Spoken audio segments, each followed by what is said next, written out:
match, and he's for the Pro Wrestling Guerrilla World Championship.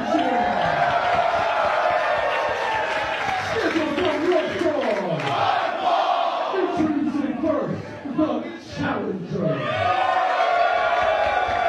Weighing this evening at 215 pounds, representing Murray, Kentucky. Here's the Kentucky gentleman, Chuck Taylor! Chuck Taylor challenging for the Pro Wrestling Guerrilla World Championship title, the second time this year. And if he loses tonight, he has vowed it will be his last.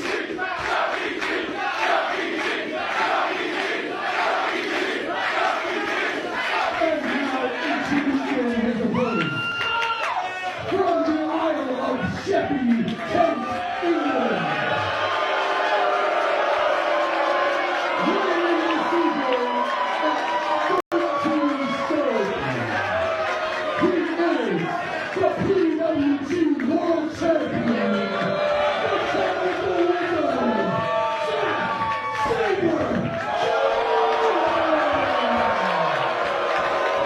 Zack Sabre Jr., the Pro Wrestling Guerrilla World Champion, defeating Roderick Strong last year at All-Star Weekend 12 to win the title. Since then, successfully defending the title against Kyle O'Reilly. Roderick Strong again in a rematch where Roderick Strong jumped him after defending Kyle O'Reilly, or defeating Kyle O'Reilly. Marty Scurll after Marty won the 2016 Battle of Los Angeles against Chuck Taylor this February at Only Kings Understand Each Other. And then most recently in May at Headlaker Cole against Chuck Taylor's best friend, Trent.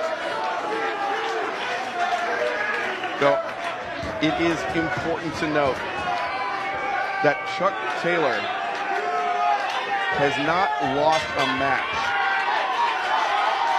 except to Zack Sabre Jr. since February of 2015. His Pro Wrestling Guerrilla record is unparalleled. That includes tag team and singles contests. The only match he's lost has been against Zack in February. And now the collar and elbow time. As this match gets underway, Zack immediately positioning Chuck in the corner, over his forearm, across the face.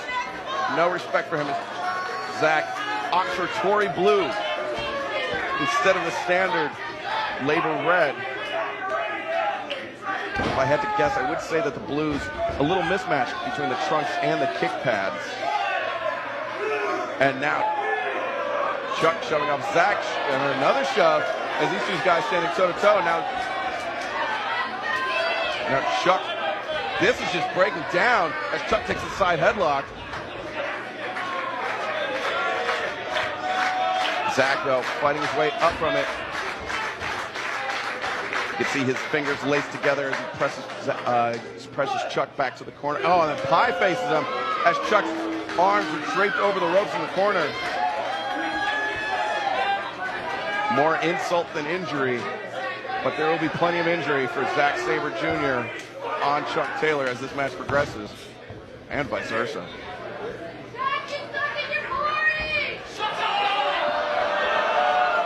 Zack steps over. Having some words with the fans here who do not appreciate the British style, the art of catch-as-catch-can grappling.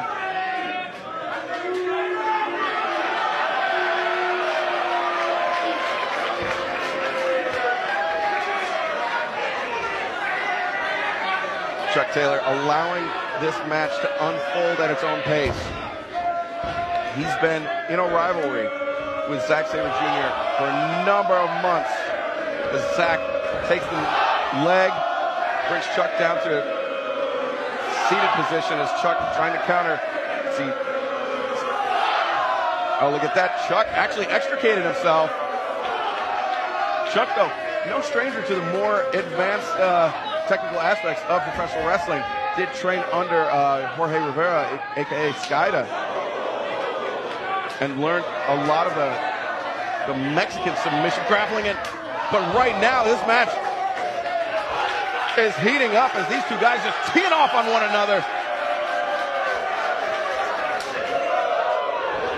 Chop actually knocks Zach down to one knee, staggers him back to the rope.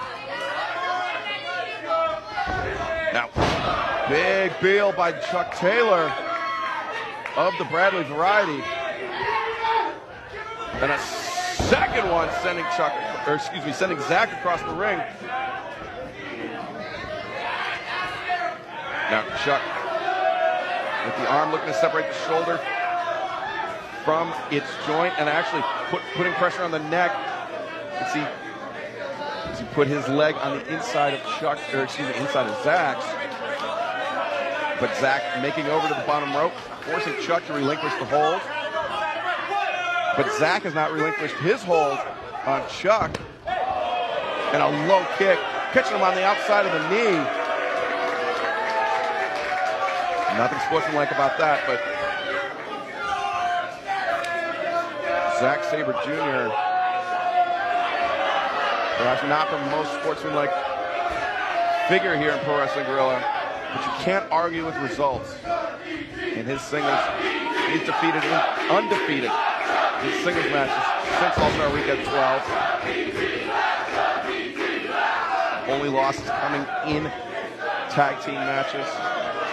The tag team match leaders of the New School taking on Chuck Taylor and Trent.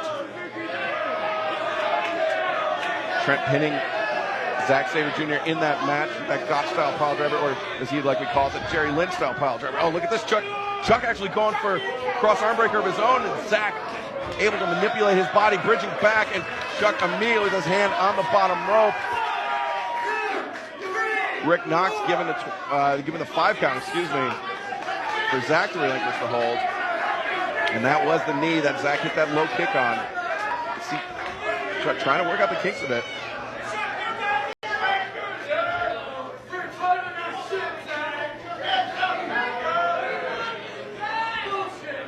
Chuck feigning for the collar and elbow tie. Zach backs away. These two guys just pacing around one another. Zach very reluctant to lock up with Chuck, so Chuck takes the fight to him. A boot to the midsection and then repeated shots to the chest. You can see the perspiration on Chuck Taylor is palpable.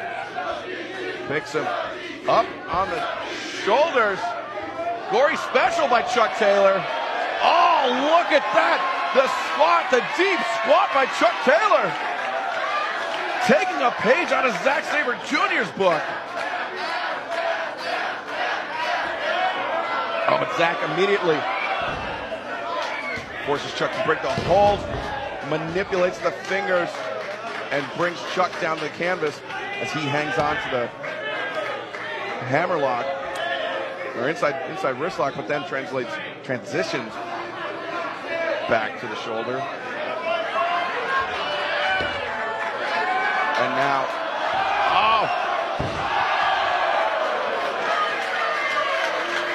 taking a page out of Leader's teammate Marty Scurll's playbook, though not quite with a full finger break, though still stomping on Chuck Taylor's extended middle finger.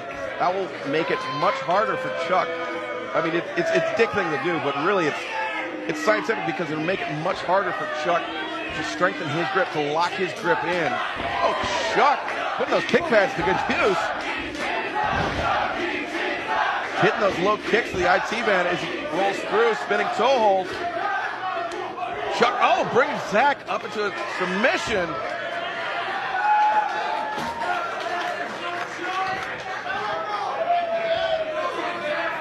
The double underhook, but Zach escapes from the leg lock and now forcing Chuck into the ropes.